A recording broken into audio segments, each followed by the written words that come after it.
अब ये हिरण्याक्ष हिरण्यकश्यप कौन थे? तो अभी मैंने आपको बताया द्वारपाल हरि के प्रिय दो, जय अरु विजय जान सबको।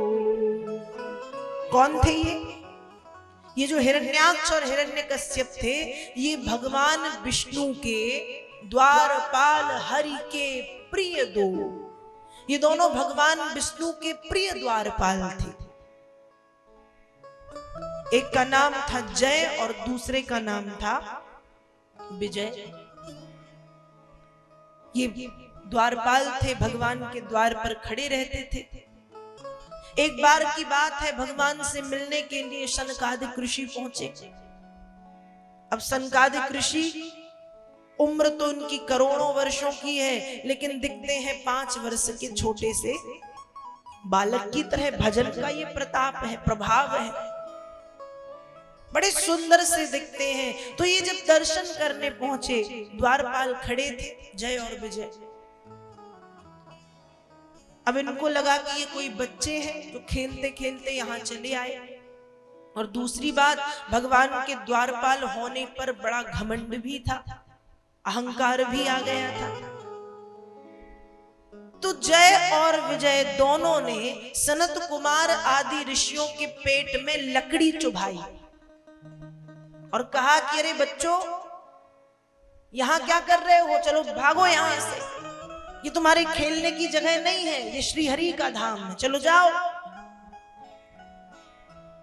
ठीक तरह से बात नहीं की, पेट में लकड़ी चुभाई, उन्हें वहां से जाने को कहा, एक प्रकार से भगाया, अपमान करके, अपमानित करके।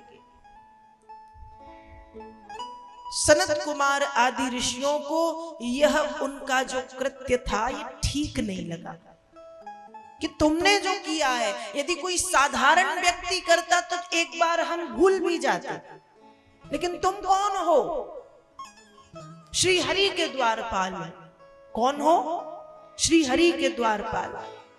और तुमने ये किया तो ये ठीक नहीं किया। तुम्हें तो सबसे बड़े अच्छे से बोलना चाहिए, चाहे वो बच्चे हो या बड़े। बच्चे और बड़े से क्या फर्क पड़ता है? तुम जिनके द्वारपाल हो, तुम्हें तो बहुत विनम्र होना चाहिए, बहुत मिलनसार होना चाहिए, तुम में बड़ी सरलता होनी चाहिए, लेकिन वो हमें कहीं दिखाई नहीं दे रही है। तुमने जो किया वो राक्षसों की तरह कृत्य था, इसलिए जाओ, श्राप देते हैं, तुम दोनों राक्षस बन जाओ। जय और विजय को सनत कुमार आदि ऋषियों ने श्राप दिया कि राक्षस बन जाओ, और एक जन्म नहीं 3 जन्म द्विज बचन प्रमाणा, 3 जन्म तक तुम राक्षस बने रहोगे और तीनों जन्म में भगवान तुम्हें मारेंगे, तब जाकर के तुम्हारा उद्धार होगा। तो वही जय और विजय एक जन्म में हिरण्याक्ष और हिरण्यकश्यप बन करके आई। हिरण्याक्ष को वराह के रूप में, हिरण्यकश्यप को नरसिंह के रूप में प्रभु ने समाप्त किया, मारा, उद्धार किया। दूसरे जन्म में ये रावण और कुंभकर्ण बन करके आए, राम बनकर के प्रभु ने इनका तरण तारण किया। और तीसरे जन्म में ये शिशुपाल और दंतवक्र बन करके आए, और फिर भगवान ने कृष्ण अवतार धारण करके इनका उद्धार किया। तो 3 जन्म द्विज बचन प्रमाणा, 3 जन्म तक राक्षस बने, भगवान ने इन्हें मारा, इनका उद्धार किया। ब्रह्मा जी ने ये सारा घटनाक्रम मनु महाराज को सुनाया। पृथ्वी की पुनः स्थापना भगवान वराह ने कर दी थी। फिर ब्रह्मा जी के आदेशानुसार महाराज मनु और महारानी शत्रुपा ने मैथुन धर्म के द्वारा 5 संतानों को जन्म दिया, सृष्टि के क्रम को आगे बढ़ाया। वेद व्यास जी भागवत में लिखते हैं, तदा मिथुन धर्मेण प्रजाहे धाम्य बभूविरे, सचापि सतरूपाया पंचापत्यान्य जनत। 5 संतानों को जन्म दिया, जिसमें से 3 पुत्रियां थीं, आकृति, देवहूति और प्रसूति, 3 बेटियां, और 2 पुत्र थे, उत्तानपाद एवं प्रियव्रत। महाराज मनु और महारानी शतरूपा ने मैथुन धर्म के द्वारा 5 संतानों को जन्म दिया। समय बीतता गया। महाराज मनु को लगा कि हमारी बेटियां बड़ी हो गई हैं और इनका विवाह कराना परम आवश्यक है।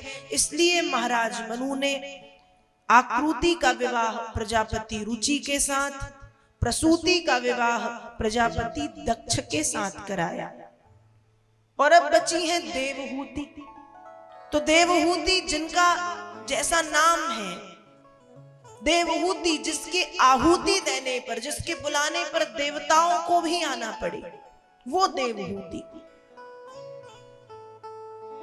परम तपस्विनी, एक साध्वी के भांति जीवन जीने वाली देवहूति।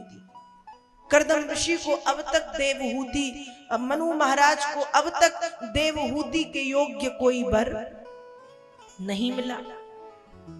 काफी ढूंढ रहे हैं पर समझ नहीं आ रहा। उस समय ब्रह्मा जी के छाया से जो कर्दम ऋषि आए थे, ब्रह्मा जी ने कर्दम ऋषि से कहा कि आप, हे महर्षि कर्दम, अब इस बैरागी जीवन को त्यागे और गृहस्थ आश्रम में प्रवेश करें, गृहस्थ आश्रम में जाएं। कर्दम ऋषि ने ब्रह्मा जी की बात मानी, लेकिन 10,000 वर्ष तक कर्दम ऋषि पहले तपस्या करने के लिए सरस्वती नदी के तट पर गए। वेद व्यास जी महाराज भागवत में लिखते हैं, प्रजा सृजेति भगवानो कर्दमो ब्रह्मणोदिता सरस्वत्यां तपस्ते पे सहस्राणां समादसो। पिताजी की बात सहर्ष स्वीकार की, लेकिन 10,000 वर्ष तक कर्दम ऋषि मां सरस्वती नदी के तट पर तपस्या करने के लिए चले आए। अब बात यह आती है कि मां सरस्वती के तट पर ही क्यों आए? मां गंगा के तट पर भी जा सकते थे, यमुना के तट पर भी जा सकते थे, नर्मदा के तट पर भी जा सकते थे, सरस्वती ही क्यों? तो शास्त्र कहते हैं गंगा मैया के तट पर तप करने से ज्ञान की प्राप्ति होती है, यमुना के तट पर तपस्या करने से भक्ति की प्राप्ति होती है, नर्मदा के तट पर तपस्या करने से रिद्धियों सिद्धियों की प्राप्ति होती है, लेकिन सरस्वती के तट पर तप करने से सत्संग की प्राप्ति होती है। इसलिए सरस्वत्यां तपस्ते पे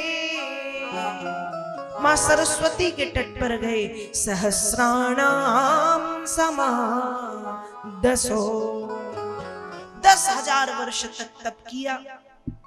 कर्दम ऋषि की तपस्या से भगवान विष्णु प्रकट हुए, कर्दम ऋषि को दर्शन दिए और पूछते हैं कि हे महर्षि कर्दम, आपके इस कठोर तप का कारण क्या है? आप क्या चाहते हैं? मांगिए। कर्दम ऋषि उत्तर देते हैं कि हे नाथ, हे भगवान, मैं गृहस्थ आश्रम में प्रवेश करना चाहता हूं। भगवान ने कहा ये तो बहुत अच्छी बात है। कर्दम ऋषि ने कहा बात तो बहुत अच्छी है, लेकिन गृहस्थ आश्रम में अकेले प्रवेश करना कठिन है और अपनी इंद्रियों पर विजय प्राप्त करना उससे भी ज्यादा कठिन है। इसलिए मैं मेरे ही अनुकूल स्वभाव वाली, सुंदर गुणों वाली, सुंदर आचरण वाली, शीलवान कन्या से विवाह करना चाहता हूं। कर्दम ऋषि ने उत्तर दिया, तथा सचाहम परिवोढुकामा समानशीला ग्रहमेदधेनु उपेयवान मूलमशेष मूलम दुराशयः काम दुघांग्रिमूलो। मैं गृहस्थ आश्रम में प्रवेश करना चाहता हूं। अपने अनुकूल, अपने अनुरूप स्वभाव वाली, सुंदर गुणों वाली, शीलवान, आचरणवान कन्या से मैं विवाह करना चाहता हूं और गृहस्थ धर्म को निभाना चाहता हूं। भगवान हंसने लगे और कहा कि आपने बहुत अच्छा निर्णय लिया है। हमारे धर्म शास्त्रों में 4 आश्रमों का वर्णन मिलता है। ब्रह्मचर्य, वानप्रस्थ, ब्रह्मचर्य, गृहस्थ, वानप्रस्थ और सन्यास। 5 से 25 वर्ष तक की जो उम्र है वो ब्रह्मचर्य की है। 25 से 50 वर्ष की उम्र गृहस्थ की, 50 से 75 वर्ष की उम्र वानप्रस्थ की और 75 से लेकर के 100 वर्ष तक की जो उम्र है या मृत्यु पर्यंत जब तक हम जीवित हैं वह उम्र है सन्यास की। 4 आश्रम बताए गए, ब्रह्मचर्य, गृहस्थ, वानप्रस्थ, सन्यास। लेकिन वेदांत सार में गृहस्थ आश्रम को धन्य कहा गया है। धन्यो गृहस्थ आश्रम। गृहस्थ आश्रम को धन्य है और गृहस्थ आश्रम में रहने वाले लोगों को भी धन्य है। लेकिन कब धन्य है? ऐसा नहीं है कि हम गृहस्थ आश्रम में रहें और केवल विकारों के चक्कर में पड़े रहें, इस प्रपंच में पड़े रहें तो ही धन्य है। नहीं, गृहस्थ आश्रम में रहना अच्छी बात है, गृहस्थ आश्रम धन्य है, लेकिन कब? उसके भी कुछ नियम है। कहा जब संयम, नियम, आचार, विचार, तप, पवित्रता, स्वाध्याय और थोड़ा थोड़ा भजन करते हुए गृहस्थ आश्रम में प्रवेश किया जाए तो गृहस्थ आश्रम को धन्य है और गृहस्थ आश्रम में रहने वाले लोगों को भी धन्य है। धन्यो गृहस्थ आश्रम। गृहस्थ आश्रम में हमें कमल के फूल की तरह रहना चाहिए। कमल का फूल कहाँ रहता है? कीचड़ में या पानी में। लेकिन क्या बिल्कुल पानी के भीतर रहता है या पानी से बिल्कुल नजदीक रहता है? नहीं, कमल का फूल पानी से ऊपर उठा हुआ रहता है और कमल के फूल पर कभी पानी आ गया तो कमल के फूल की पंखुड़ी में मोम जैसी एक चिकनी चिकनी परत जमी रहती है जो उस पानी को नीचे गिरा देती। वैसे ही व्यक्ति को गृहस्थ आश्रम में रहना चाहिए। गृहस्थ आश्रम मतलब पानी, उसमें रहे लेकिन थोड़ा सा ऊपर उठ के रहे। और मानो कभी विषय वासना रूपी जल हमारे ऊपर पड़े तो भगवान नाम संकीर्तन रूपी मोम से उस जल को हमें नीचे गिरा देना चाहिए। इस तरह से गृहस्थ आश्रम में हमें जीवन यापन करना चाहिए।